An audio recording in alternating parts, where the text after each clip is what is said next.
Hi guys.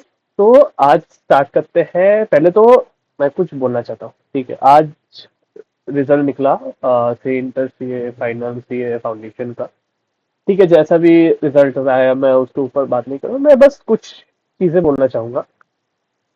पहले तो जो भी लड़का अपना एग्जाम दिया है उसके लिए कोई बात नहीं। ठीक है, जो भी जैसा भी रिजल्ट आए, अगर सक्सेसफुल हो गए तब तो बहुत अच्छा, बहुत ही बहुत ही बहुत ही अच्छा। अगर अनसक्सेसफुल भी हुए तब भी कोई बात नहीं। आप मेहनत किए होगे तो ठीक है, आज नहीं तो कल आपको फल मिलेगा ही। ठीक है, नो टेंशन। आप पहले तो मतलब ठीक है, आप जो भी है उसको शांत रहो। ठीक है, ठीक है, जो जो रिजल्ट आया वो आ गया। अभी अभी आप उसको चेंज नहीं कर सकते। हाँ, आप ऐसा होगा तो रिव्यू में डाल सकते हो जो भी है, लेकिन मोटा मोटी ज्यादातर लोग उसको चेंज नहीं कर सकते। तो मैं बोलूंगा कि अभी जो भी हो गया है, जैसा भी हो गया है, ठीक है। अभी नेक्स्ट एग्जाम पे अभी के लिए आप जो भी पहले का जो भी रिजल्ट है वो छोड़ दो। ये जो वीडियो है इसका मेन टॉपिक है कि जो भी सक्सेस हो उसका तो ठीक है, जिसका भी अभी अटेम्प्ट बाकी है, जो जनवरी 26 का अटेम्प्ट देगा, ठीक है, या फिर सितंबर 25 का अटेम्प्ट देगा, उसके लिए मैं कुछ बोलना चाहता हूँ। ठीक है, जो भी अटेम्प्ट देगा और जो भी May 25 में अटेम्प्ट दिया था और अनसक्सेसफुल हुआ, तो वो उसको अभी क्या करना। ठीक है, फर्स्ट एंड फॉरमोस्ट सबसे इंपॉर्टेंट काम, दूसरा सबसे, हाँ, सबसे इंपॉर्टेंट काम अभी के लिए आप बोल सकते हो कि एक्सेप्ट करो। ठीक है, हम लोग बहुत लोग ऐसा करते हैं ना कि एक्सेप्ट नहीं करते। 2 मिनट रुकिए, एक बार देखते हैं वीडियो। हाँ, ठीक है। हम लोग क्या करते हैं, हम लोग एक्सेप्ट नहीं करते। हम लोग क्या करते हैं कि हाँ ठीक है, मतलब कैसे हो गया, अरे मैं तो बहुत प्रिपरेशन किया था, ऐसा हो ही नहीं सकता, अभी हम देंगे ही नहीं। मैं खुद बोलता था। ठीक है, मैं बोल रहा हूँ, मैं खुद बोलता था। मेरे जब अटेम्प्ट लगे थे मैं भी खुद बोला था कि नहीं, हम देंगे नहीं, मेरे से नहीं होगा, मैं नहीं कर पाऊंगा ये। क्या फायदा बार बार अटेम्प्ट दे के। ठीक है, सबका लाइक वो एक प्रैक्टिकल क्वेश्चन है। ठीक है, मैं बोलूंगा कि अभी आपका बहुत टाइम बाकी। ठीक है, अभी आप 20 21 22 साल के हो, अभी आपका बहुत टाइम बाकी है। अभी आप बहुत कुछ एक्सप्लोर कर सकते हो। ठीक है, और अगर आप इतना दूर आ ही गए हो तो मैं बोलूंगा कि ये ये जो अटेम्प्ट है ना, मतलब इंटर के बाद डायरेक्ट 2 साल का आपको आर्टिकल शिफ्ट करना है। ठीक है, तो उसके बाद एक एक सिर्फ सीए फाइनल बाकी है, बाकी रहेगा। ठीक है, तो आप कर सकते हो। ठीक है, आपको अगर लगता हो, हाँ, अंटिल अनलेस आपका एग्जिबिशन का कुछ है, एक्सेप्शन है, सॉरी, एग्जामेशन एग्जामेशन बोल के ना, लाइक वो हो गया, एक्सेप्शन है कि हाँ ठीक है फैमिली में कुछ हुआ, तब अलग बात।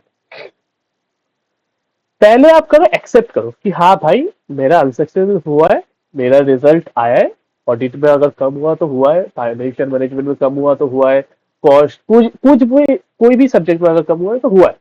एक्सेप्ट करो कि हाँ भाई, मेरे इसमें गलती था कहीं ना कहीं, इसलिए मेरा मार्क्स कम है। अभी आप बहुत टेंशन में हो गए तो काम ही होते, आप जैसे ही ये दोनों ना आप एक साथ कर सकते हो कि जब भी आप एक्सेप्ट करोगे ना कि हाँ भाई, जो हुआ है वो मेरे ही गलती से हुआ है, कहीं ना कहीं मेरे में फॉल्ट था इसलिए हुआ है, आप एक्सेप्ट कर लो और अपने आप को शांत रखने का कोशिश करो कि ठीक है, जो भी हुआ है। अब जब एक्सेप्ट कर लोगे ना प्रॉपरली, तो आप ऐसे ही आप खुद में खुद आप काम हो ही जाओगे आप। अभी काम हो गए तो अभी एनालाइज करो। क्या एनालाइज करना है कि आप देखो कि आप जो भी मॉक टेस्ट दिए होगे, जो भी आप पेपर सॉल्व किए होगे, अगर मॉक टेस्ट अगर पेपर सॉल्व नहीं भी किए होगे, बहुत कम ही लोग होते हैं कि मॉक टेस्ट और पेपर सॉल्व नहीं करते, लेकिन फिर भी अगर नहीं किए होगे तो आप देखो कि आपका कहाँ गलती हुआ। अगर मॉक टेस्ट पेपर सॉल्व नहीं किए तो ऑब्वियसली वो एक गलती है कि भाई आप दे सकते तो लेकिन नहीं दिए। फिर आप रिवीजन कितना टाइम किए और रिवीजन कैसे किए, मैं वो भी दिखाऊंगा। फिर क्या है, एक रूटीन बनाओ। ये ये अब जब स्ट्रेंथ एनालाइज एनालाइज कर लोगे ना, स्ट्रेंथ एंड वीकनेसेस को, ये रूटीन सबसे मेन है। रूटीन में क्या बनाया, जैसे मैं एक बनाया था, इसमें क्या बनाओ, मैं हर दिन का मैं, ये अगर आप कोई भी दिन ऐसा हुआ कि आप काम नहीं कर सक रहे, ठीक है, तो आप उसको भी लिखोगे। कि हाँ भाई इधर मैं काम नहीं किया, ठीक है। फिर ऐसा रूटीन, ये देखो इधर मैं लिखा था कि मेरा 5 दिन का फीवर था इसलिए मेरा नहीं हुआ, तो मैं, आप वो भी लिखो, आप रूटीन खुद के लिए बना रहे हो, ठीक है। आप रूटीन खुद के लिए बना रहे हो, तो उसका रूटीन का सबसे ज्यादा फायदा भी आपको ही होना चाहिए, दूसरे किसी को नहीं। आप जब रूटीन खुद के लिए बना रहे हो तो रूटीन का ज्यादा फायदा आपके लिए ही होना चाहिए। आप कुछ भी लिखो, कुछ भी किया आप लिख दो, ऑडिट नहीं किया लिख दो कि हम ऑडिट नहीं किए। तो क्या होगा, वो एक जब जनरल मेंटेन होगा ना, तो आपको पता चलेगा कि हाँ भाई इधर मेरा गलती है। और मैं, पता है ये कलरफुल क्यों बनाया था, क्योंकि मेरे को कलरफुल देखने में अच्छा लगता है, इसलिए जब आप नोट्स देखोगे ना मेरा, वो भी कलरफुल होता है। क्योंकि मुझे लगता है कि अगर कलरफुल होगा ना तो आपको उतना बोरिंग नहीं लगता है कि अगर जैसे स्टडी मटेरियल है वो पूरा ही ब्लैक एंड व्हाइट है, लेकिन आप जब पीडीएफ पढ़ोगे ना उसका, तो आपको उतना बोरिंग नहीं लगता जितना स्टडी मटेरियल आप रियल में पढ़ते हो, ठीक है, इन हैंड पढ़ते हो। तो आप सब कुछ लिखो, कुछ भी किया है सब कुछ लिखो। ये देखिए, ये मैं जानबूझ के ब्रेक लिया था, मैं वो भी लिखा कि हाँ भाई मैंने ब्रेक लिया, ठीक है। तो जो भी जितना भी टाइम वेस्ट हुआ है सब लिखो, सब लिखो। हाँ, और मॉक टेस्ट वो बहुत ज्यादा इंपॉर्टेंट है, मॉक टेस्ट देना बहुत ज्यादा। इधर मैं क्या किया था, इधर ऐसा नहीं कि मैं हर दिन, मतलब एक एक दिन करके एक एक मॉक टेस्ट दे रहा था। मैं जब भी मॉक टेस्ट दे रहा था मैं एक शीट बनाया था, पता है इधर ही एक्सेल शीट में, ये ऐसा बनाया था कि मैं हर दिन, मतलब जो भी मॉक टेस्ट दे रहा हूँ उसका मार्क्स, मतलब टोटल मार्क्स कितने हैं, एक्चुअल मार्क्स मेरे को कितना मिला है, और उसका एवरेज, और इधर मैं क्या क्या कर सकता हूँ, लाइक क्या क्या इंप्रूव कर सकता हूँ, वो मैं भी लिखा था कि हाँ ठीक है, मतलब और ज्यादा इंप्रूव कर सकते हो, और ऐसा ऐसा ऐसा, ठीक है। तो ये भी आपको देखना पड़ेगा। तो फिर मैं एफएम का भी किया था, कॉस्ट का भी किया था, सब कुछ, ठीक है। तो मैं बोलूंगा कि रूटीन बनाओ, और जब आप रूटीन बनाओगे ना, तो ऐसा मैं आपको दिखाया कि मैं बहुत टाइम ऐसे ब्रेक लिया था, ठीक है।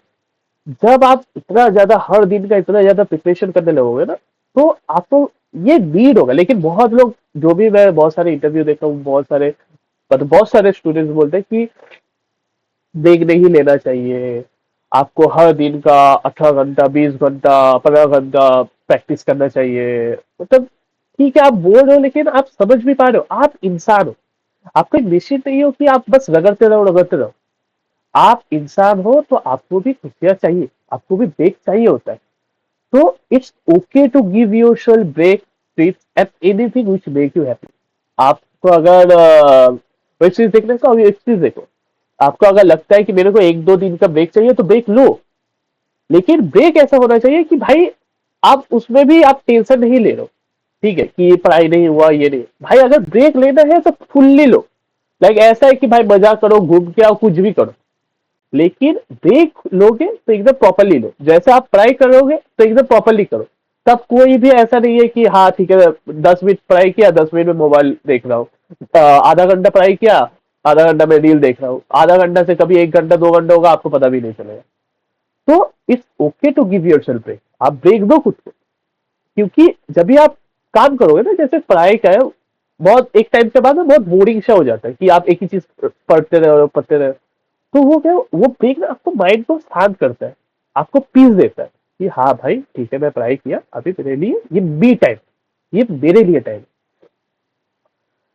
तो आप अपने आप जैसे ही मॉक टेस्ट दे रहे हो ना, जैसे ही कुछ भी करो, मॉक टेस्ट दे रहे हो, फिर जैसे, हाँ मॉक टेस्ट का मैं क्या किया था, मॉक टेस्ट का मैंने जैसे किया था, मैं एक, जो वेबसाइट से मॉक टेस्ट लिया था, मैं क्या किया था, जैसे सोचिए कि चैप्टर नंबर 1, 2, 3 का मॉक टेस्ट है, मैं वो पहले पढ़ लिया।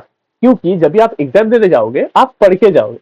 बहुत लोग बोलते हैं कि नहीं ठीक है चैप्टर खत्म किया तभी आप मॉक टेस्ट, मुझे नहीं लगता कि वो उतना वर्थ इट है, क्योंकि जब भी आप चैप्टर खत्म करते हो ना, तो आपका ऑलरेडी रटा हुआ होता है बहुत सारी चीज। तो आप ऐसा करो कि यूनिट वाइज मॉक टेस्ट लो, चैप्टर वाइज नहीं लेंगे, क्योंकि वो 2-3 चैप्टर्स मिला के होगा। तो आपको जब भी आप रिवाइज करोगे ना, तो 2-3 चैप्टर आप मॉक टेस्ट देने के टाइम ही रिवाइज कर लोगे। तो फर्स्ट तो आप जैसे पढ़ रहे हो वो तो हो ही रहा है। फर्स्ट डिवीजन तो मॉक टेस्ट देने में हो गया, फर्स्ट डिवीजन नॉर्मल कर रहे हो, उसके बाद सेकंड डिवीजन तो मॉक टेस्ट देने में हो रहा है। फिर हर एक मतलब उसमें क्या था कि ये मेरा 5 यूनिट वाइज टेस्ट था और 2 फुल सीरीज टेस्ट था, मतलब फुल सिलेबस। तो आप क्या करो कि जो अभी जो दो आप मॉक टेस्ट दे रहे हो, दो फुल सिलेबस टेस्ट था उसमें, उसके साथ साथ आप दो एमटीपी हुआ और एक आरटीपी हुआ, तो टोटल 5 आपको टेस्ट हो गए। भाई अगर आप 5 को सॉल्व करके जाओगे ना, तो इजीली इजीली आप एग्जामिशन स्कोर कर सकते हो। बस आपको क्या करना है, जब भी आप मॉक टेस्ट दोगे ना, उसको एनालाइज करो कि हाँ ठीक है, मेरा ये गलती हुआ है।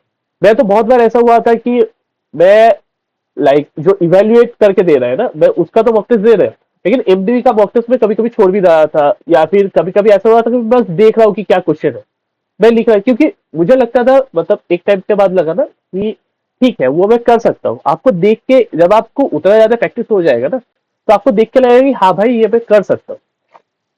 ठीक है, तो आप ब्रेक दो, आप रूटीन बनाओ। पहले तो आप अपने आप को एक्सेप्ट करो कि जो भी हुआ है हुआ है, अपने आप को काम करो, स्ट्रेंथ एंड वीकनेसेस को एनालाइज करो, एक रूटीन बनाओ। ठीक है कि हाँ ठीक है मेरे को, और हाँ, रूटीन में क्या देखता हूं मैं, बहुत सारे लोगों का मैं देखता हूँ कि वो टाइम वाइज रूटीन बनाते हैं कि 7 बजे से 9 बजे तक मैं ये करूंगा, फिर 9 से 9:30 तक मेरे को ब्रेक होगा, फिर 9:30 से 10:30 12 बजे तक मैं ये करूंगा, एफएम करूंगा। मेरे मैं खुद का बोल रहा हूँ, मेरा क्या होता है कि मेरे को वो टाइम बाउंड मेरे को मतलब वो अच्छा नहीं लगता है, लाइक मेरे से नहीं होता है। आप मेरे को काम दो, मैं काम करके दे दूंगा, लेकिन टाइम बाउंड। हाँ, ऐसे भी नहीं कि भाई आप टाइम बाउंड नहीं है तो आप कुछ भी टाइम लगा रहे हो। एक काम जो 1 घंटे में हो सकता था, आप 1.5 घंटे में करो, फिर भी ठीक है। आप मेरे को 2 दिन लगा रहे हो या फिर 2 ढाई घंटा लगा रहे हो, ये तो वर्थ इट नहीं है। ठीक है, आप मेरा क्या था कि आप मेरे को दिन में 3 चैप्टर्स कंप्लीट करना है, या फिर एक चैप्टर कंप्लीट करना है ऑडिट का, बस खत्म। तो क्या होगा, आपके ऊपर उतना प्रेशर भी नहीं आएगा, और आप प्रॉपरली कर लोगे। हाँ, ये टाइम पे मैं क्या किया था, मैं सोच लिया था कि मेरा सितंबर में एग्जाम है ही नहीं। मैं सितंबर 24 में पास किया। मैं सोच लिया था मेरा सितंबर में एग्जाम है ही नहीं, मेरा एग्जाम है जुलाई में। तो क्या हुआ, मेरा जो भी प्रिपरेशन था ना, मेरा 1 महीना पहले ही खत्म हो गया। मेरा प्रिपरेशन हो गया जुलाई में। जैसे मैं जुलाई क्यों किया, अगर मेरा जुलाई लेट भी होता, ठीक है, अगर मेरा जुलाई में पूरा प्रिपरेशन, बहुत लोगों का ऐसा होता है ना कि सितंबर तक सोचेंगे, लेकिन सितंबर के 10 तारीख अगर एग्जाम है तो मेरा 9 तारीख 8 तारीख तक रिविजन ही चल रहा है। ये ऐसा नहीं होना चाहिए। तो आप क्या करो, 1 महीना पहले आपका रूटीन बनाओ कि भाई मेरा एग्जाम है जुलाई में, सॉरी अगस्त में है एग्जाम, मेरा जुलाई तक मेरा प्रिपरेशन खत्म हो जाना चाहिए। तो मेरा क्या होता था कि जुलाई तक मेरा रिवीजन का पार्ट खत्म हो जाता था। क्योंकि मैं टारगेट देता था कि जुलाई तक मेरा एमटीपी आरटीपी पीवाईक्यू सारे टेस्ट का सॉल्विंग भी खत्म हो जाए, लेकिन मेरा नहीं होता था। तो मैं क्या करता था, मैं 1 महीना पहले ही देता कि मेरा जुलाई तक मेरा खत्म हो जाना चाहिए। तो क्या होता था, मेरा अगस्त में मेरा स्टार्टिंग से ही मेरा एमटीपी आरटीपी का खत्म हो रहा, तो अगस्त के 20 तारीख तक मेरा टोटल चैप्टर, टोटल जितना भी टेस्ट देना था वो खत्म हो जाता। तो मेरा 20 तारीख तो मिला इधर, मतलब 10 दिन अगस्त अगस्त का मिला, फिर सितंबर में जितना भी दिन मेरा एग्जाम है, एग्जाम के पहले वो मेरे को मिल गया, तो वो मेरा एक्स्ट्रा टाइम हो सकता था। मतलब मेरे एक लेके वो एक्स्ट्रा टाइम हो गया ना, क्योंकि मेरा ऑलरेडी प्रिपरेशन अगस्त में जहां पे खत्म होना चाहिए था, मेरा ऑलरेडी अगस्त के 20 तारीख तक ही खत्म हो गया। जहां पे अगस्त के लास्ट में खत्म होना चाहिए था, मेरा 20 तारीख तक, वो 10 दिन मेरे को एक्स्ट्रा मिले। तो मैं ये करता था। तो आपको भी खुद का एनालाइज करना पड़ेगा कि आपका नेचर कैसा है। आप कोई भी वीडियो देख के आप जस्ट देखोगे हाँ ठीक है ये स्ट्रैटेजी है ऐसा फॉलो करो, नहीं होता है। बी प्रैक्टिकल नहीं होता है ऐसा। तो आपको पहले खुद का एनालाइज करना पड़ेगा कि आपका कैसा है, आपका थिंकिंग कैसा है, आपका नेचर क्या है।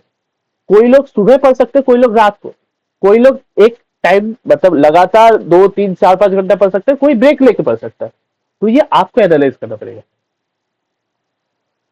एंड द ऑल सेट, बस यही बोलना था कि अभी आप बस एक्सेप्ट करो।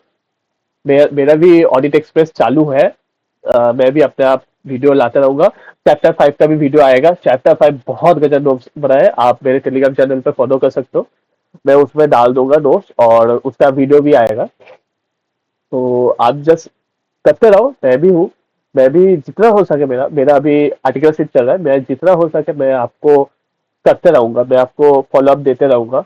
जितना भी हो सके मैं, आप अगर मेरा नोट्स भी देखोगे तो नोट्स बहुत गजब बनाए। आप चैप्टर 5 का अगर नोट्स देखोगे, मेरा टेलीग्राम चैनल पे है, तो बहुत गजब बनाए आप वो नोट से। और मैं तो उसको और शॉर्ट करके 8 पेज का करीब, ठीक है, मैं 8 पेज में लगभग 90 to 95% मार्क्स वाला जो भी क्वेश्चंस होता है चैप्टर 5 से आ सकता है, मैं उसको शॉर्ट करके आपको दे दूंगा 8 पेज पे।